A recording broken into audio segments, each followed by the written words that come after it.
नमस्कार दोस्तों, motivational increase channel में आपका स्वागत है।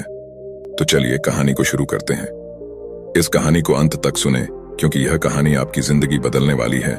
शहर में एक नवयुवक अपने जीवन से बहुत परेशान था क्योंकि वह कामयाब होना चाहता था, लेकिन वह नहीं हो पा रहा था क्योंकि उसका मन उसको अपना गुलाम बना रखा था। उसके मन में हमेशा हजार विचार चलते रहते थे और जब भी वह पढ़ने बैठता तो उसके मन में अनावश्यक विचार आ जाते थे।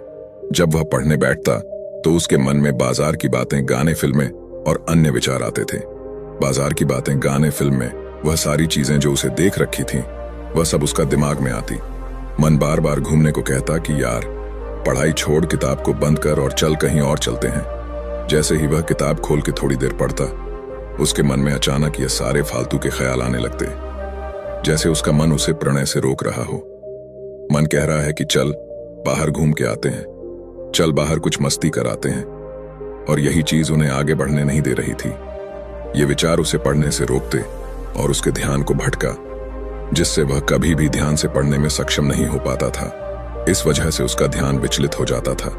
एक दिन उसके दादा ने उसे बताया कि जंगल में एक महात्मा आए हुए हैं जिनके पास हर समस्या का समाधान है। अगर तुम कामयाब बनना चाहते हो तो उनके पास जाओ और अपनी समस्या उन्हें बताओ। उन्हें निश्चित रूप से तुम्हारी सहायता करेंगे।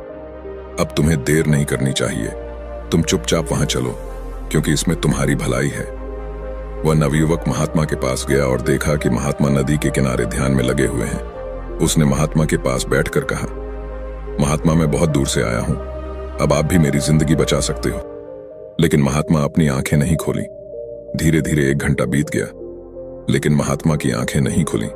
उसने फिर महात्मा से कहा, मैं बहुत दूर से आया हूं, आप अपनी आंखें खोलिए, मैं आपके पास मदद के लिए आया हूं। थोड़ी देर बाद महात्मा ने आखिरकार अपनी आंखें खोली और बोले, मुझे उससे क्या लेना देना। उस नवयुवक ने कहा, अजीब बात है, मैं तो आपके पास बहुत दूर से आया हूं और आप कह रहे हैं कि मैं क्या करूं। महात्मा ने कहा, हाँ, मैं इसमें क्या कर सकता हूं, तुम्हारी समस्या तुम्हारे अंदर है, मुझे वह तो दिख नहीं रही।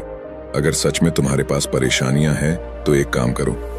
महात्मा ने कहा, ठीक है, फिर तुम उस परेशानियों को मेरे पास लाकर दो। नवयुवक ने कहा, यह क्या बात हुई, मैं ऐसा कैसे कर सकता हूं, कैसे वह परेशानियों को आपके पास लाकर दूं, यह तो हो ही नहीं सकता। महात्मा ने कहा, जब तुम वह विचार लाकर दे ही नहीं सकते तो इसका मतलब है कि वह विचार फिर तुम्हारे अंदर है। नवयुवक ने कहा, महात्मा, मुझे कुछ समझ नहीं आ रहा है कि आप क्या समझाना कहते हैं। मैं आपके पास इसलिए आया हूं कि मैं परेशान रहता हूं, मेरा मन चिंतित रहता है, मैं कभी किसी काम में ध्यान नहीं लगा पाता और जब भी ध्यान लगाने की कोशिश करता हूं मन में अनावश्यक विचार आ जाता है और मेरा मन भटक जाता है। महात्मा ने कहा, चलो नदी में ध्यान से देखो और बताओ कि तुम्हें क्या दिखाई दे रहा है। उस दिन नदी में ध्यान से देखने के बाद उसने कहा, मुझे बांस, पानी और काफी सारे पत्थर दिखाई दे रहा है। महात्मा ने कहा, तुम नदी के अंदर जाओ और देखो, नदी में से एक सफेद पत्थर उठाकर लाओ। लड़का नदी के बीच गया और सफेद पत्थर ढूंढने लगा, लेकिन उसे मिल नहीं रहा था। महात्मा ने पूछा, क्या तुम्हें सफेद पत्थर दिखाई दे रहा है? लड़का ने कहा, हाँ, मैं उसी को ढूंढने की कोशिश कर रहा हूं। थोड़ी देर बाद महात्मा ने पूछा, तुम क्या सोच रहे हो? मैं कुछ नहीं सोच रहा हूं, मैं सोच रहा हूं कि वह पत्थर सफेद मुझे मिल क्यों नहीं रहा। महात्मा उसके पास गए और उसके सर को पकड़कर नदी में कुछ पल के लिए डाल दिया। लड़का बिल्कुल घबरा गया, डर गया और मानो उसकी मौत हो जाएगी। फिर महात्मा ने उसे बाहर निकाल दिया। महात्मा ने कहा, यह क्या तरीका है, क्या आप मुझे मारना चाहते हो? महात्मा ने कहा, अब तो मुझे बताओ कि जब तुम नदी में अंदर थे तब तुम्हारे मन में क्या ख्याल आ रहा था। लड़का ने कहा, महात्मा, आप ऐसी बातें कर रहे हैं जिसके सिर पर मौत नाच रही हो, वह भला किसी और चीज के बारे में कैसे सोच सकता है। मैं बस यही सोच रहा था कि कैसे भी करके मैं इस पानी से बाहर निकलूं और अपनी जान को बचाओ। मेरे दिमाग में और कोई भी ख्याल नहीं था। महा ने कहा, यह सबक है, ध्यान का यही फल है कि जब तुम्हारे दिमाग में सिर्फ एक ही विचार चलेगा तभी तुम उस एक विचार पर ध्यान कर पाओगे। जब तुम पत्थर को ढूंढ रहे थे तब तुम्हारे मन में सिर्फ वही विचार था, आसपास की चीजों के बारे में भी तो सोच रहे थे, इसीलिए तुम्हें पत्थर नहीं मिल रहा था। यहां देखो, यह रहा सफेद पत्थर, लेकिन जैसे ही मैंने तुम्हारा सिर पानी में डाला, तुम्हारी जान पर बन आई या नहीं, अब तुम्हारे मौत करीब थी, इसलिए तुमने सब कुछ छोड़कर अपनी जान बचाने की कोशिश की। कैसे भी करके मेरी जान बच जाए। उस समय तुम्हारे दिमाग में अपनी जान बचाने के अलावा और कोई भी ख्याल नहीं था। यही ध्यान है, यानी एकाग्रता। मतलब सिर्फ एक समय पर एक चीज के बारे में सोचना। देखो, हमारा दिमाग सिर्फ एक समय में एक काम के लिए ही बना है। हमारा दिमाग एक समय में दो काम सही से नहीं कर सकता है। इसलिए जब हम ध्यान करते हैं तो हमें चाहिए कि हमारे मन में कोई और ख्याल ना आए, क्योंकि जब कोई और ख्याल आएगा तब आप कोई भी एक चीज पर ध्यान लगा ही नहीं सकते। यही चीज पढ़ाई के साथ भी होता है। इसलिए मन को एकाग्र करना जरूरी है। कुछ चीजें हैं जिंदगी को बर्बाद कर देती हैं, लेकिन अगर आप स्टूडेंट हो तो आपको अपने काम पर फोकस करना चाहिए, तभी आप जिंदगी में कामयाब हो पाओगे। इतना सुनकर वह लड़का समझ गया कि जिंदगी में कामयाब होने के लिए फोकस का होना जरूरी है। जब हम एक लक्ष्य के साथ काम पर फोकस करते हैं तो हम कामयाब होते हैं। फिर उसने महात्मा से पूछा, महात्मा, आप मुझे यह बताइए कि मैं कामयाब होने के लिए वह कौन नियम अपनाऊं जो मेरी जिंदगी में काफी मददगार साबित हो। तब महात्मा ने कहा, जिंदगी में एक बात हमेशा याद रखना, तुम खुद को बनाते हो। मतलब तुम जो कुछ भी करते हो, जो कुछ भी देखते हो, जो कुछ भी सीखते हो, जहां भी जाते हो, हर वह चीज तुम्हें सबक सिखाती है और तुम जैसे माहौल में रहते हो वैसे तुम बन जाते हो। हम अपनी भविष्य का खुद निर्माण करते हैं। जिंदगी में सफल होना आसान नहीं है। जब इंसान सफलता के रास्ते पर चलता है तो उसके रास्ते में बहुत सारी रुकावटें भी आती हैं और कुछ रुकावटें इंसान खुद बनाता है। इसलिए कुछ गलतियां ऐसी होती हैं जो गलतियां तुम्हें नहीं करनी चाहिए, और कुछ काम ऐसे हैं जो इंसान को नहीं चाहिए। आओ, इस बारे में मैं तुम्हें बताता हूं, जिसमें सबसे पहला नंबर 1 है, एक लक्ष्य को निर्धारित करो। यह बात सही है। जिस इंसान के जीवन में एक लक्ष्य नहीं, वह अपने जीवन में कभी आगे बढ़ ही नहीं सकता। यह ठीक वैसे ही है जैसे मैं तुम्हें कहूं कि तुम मार्ग में आगे चलो, लेकिन तुम्हें यह नहीं बताऊं तुम्हें कहां तो आगे चलना है। तुम खुद ही सोच के देखो, तुम कहां तक आगे चलोगे। तुम चलते चलते थक जाओगे, क्योंकि जब तुम्हें मंजिल नहीं पता तो तुम भला कहां पहुंचने की कोशिश करोगे।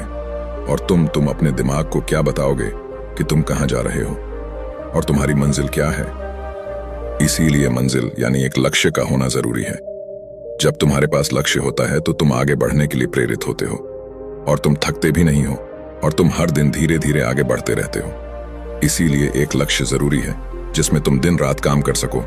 वो लक्ष्य जो तुम्हें आगे बढ़ने के लिए मजबूर कर दें। इसलिए खुद से सवाल करो कि तुम किस लिए पढ़ना चाहते हो, तुम किस लिए आगे बढ़ना चाहते हो, क्योंकि जिंदगी भी यही चीज तुम्हें कामयाब बनाएगी। नंबर 2, समय की अहमियत को समझो। यह बात सही है, जो लोग जीवन में समय की महत्वता को नहीं समझते, समय कभी भी उनके हक को नहीं समझता। इसलिए समय की कद्र करना सीखो। फालतू के कामों में, फालतू की बातों में, फालतू की उन चीजों में समय को कभी बर्बाद मत करो जिनसे तुम्हें कुछ भी हासिल नहीं होगा। अपने लक्ष्य को मेहनत से लगाओ, अपने लक्ष्य को अपने आप को कामयाब बनाने में लगाओ, और अपने लक्ष्य को उन चीजों में लगाओ जो तुम्हें आगे ले जाए। फालतू की वह लोग जो हमेशा रास्ते के रुकावट बनाते हैं, जो हमें गलत रास्ते पर लेकर जाते हैं, उन लोगों से दूर रहो, तभी तुम्हारी भलाई है। नंबर 3, सवेरे उठने की आदत डालो। रोज सुबह जल्दी उठने का नियम बनाएं। ऐसा इसीलिए क्योंकि सुबह के वातावरण में गजब की ऊर्जा होती है।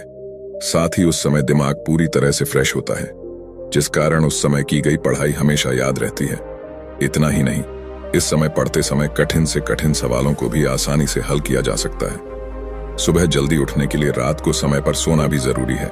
साथ ही शारीरिक और मानसिक स्वास्थ्य को बनाए रखने के लिए 8 घंटे की नींद आवश्यक है। यह सब बात सही है। ब्रह्म मुहूर्त का समय तुम्हारे दिमाग के लिए सबसे अच्छा समय होता है, क्योंकि इस मुहूर्त में माहौल बिल्कुल शांत होता है। तुम सुबह उठकर ध्यान क्रिया करके पढ़ाई कर सकते हो।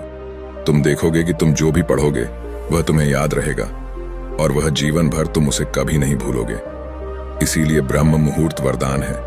अच्छी सोच रखें और खुद को प्रेरित करें। हमेशा अपनी सोच अच्छी रखें और खुद को आगे बढ़ाने के लिए प्रेरित करते रहें। अच्छी सोच से मन में सकारात्मक ऊर्जा बढ़ती है, जो विद्यार्थी जीवन में बहुत जरूरी है।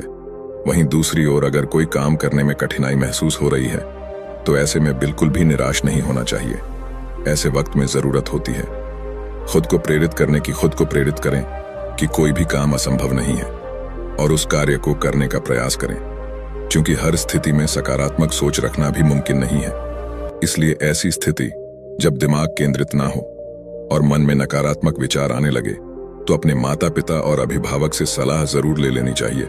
हमेशा प्रसन्न रहें। विद्यार्थी जीवन में हमेशा खुश रहने का प्रयास करें। खुश रहने से आप न केवल अच्छी तरह से स्टडी कर पाएंगे बल्कि दूसरों के साथ आपके संबंध भी अच्छे बने रहेंगे। दरअसल जो भी लोग हमेशा मुंह लटकाए रहते हैं उनसे कोई भी बात नहीं करना चाहता है। वहीं एक मुस्कान के साथ अगर आप दूसरों से मिलते हैं तो उन पर इसका सकारात्मक असर पड़ता है।